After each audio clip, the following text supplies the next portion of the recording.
Bonjour les amis, aujourd'hui je me permets de vous présenter la G-Balance que je mets en vente.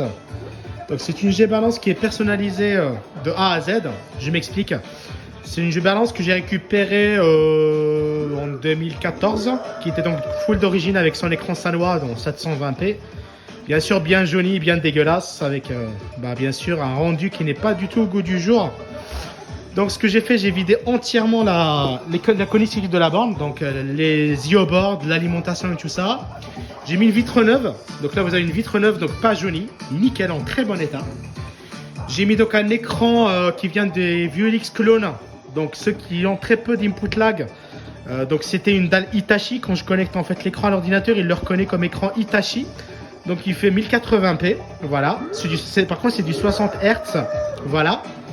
Et c'est un écran neuf, donc franchement il a même pas 20 heures de jeu.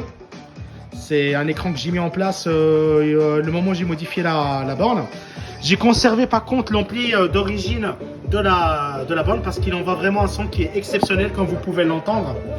Donc j'ai alimenté l'ampli avec une alimentation en 220 volts, donc voilà pour le 12 volts. J'alimente également un ruban de LED que j'ai mis pour éclairer donc l'illumination panel.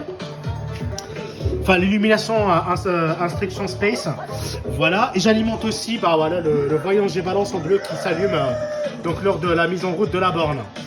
Qu'est-ce qu'il y a d'autre? Donc il est prévu pour connecter du PC. Donc là vous avez en termes de connectique sur le panel un hackpad Xbox 360, hein, voilà, donc qui est compatible et reconnu par tous les PC sans aucune installation de driver, hein. Voilà, le tout va sur...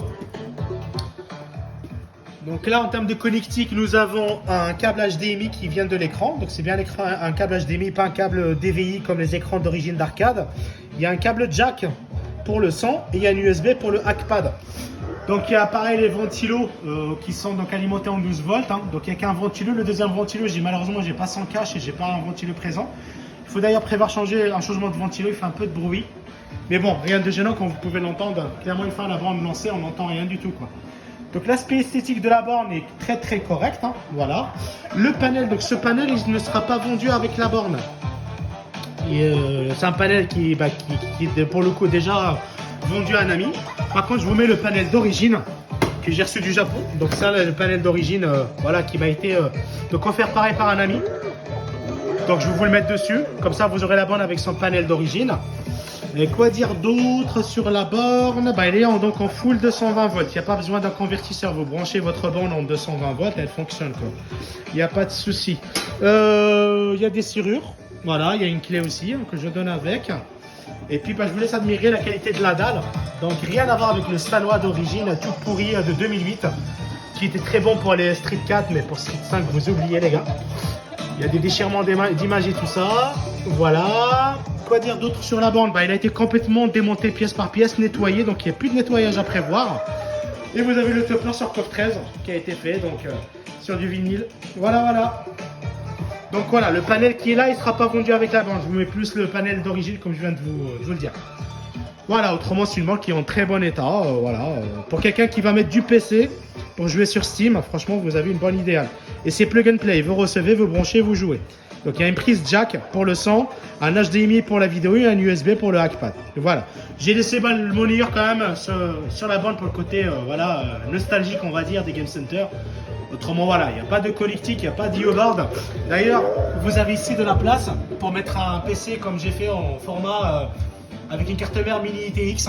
Ça rentre très bien à l'intérieur si vous voulez cacher les câbles à l'arrière et avoir une borne avec voilà, tout caché. Moi je préférais, moi j'ai pour habitude de laisser le PC à l'extérieur pour une meilleure ventilation. Après pour celui qui veut mettre un petit PC comme ça à l'intérieur, il n'y a aucun problème. Voilà, donc je vous laisse admirer le rendu graphique de la borne.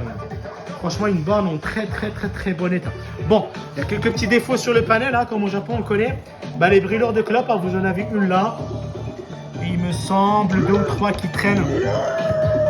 Mais rien de méchant, voilà, il y a une brûlure là qu'on voit très bien. Voilà.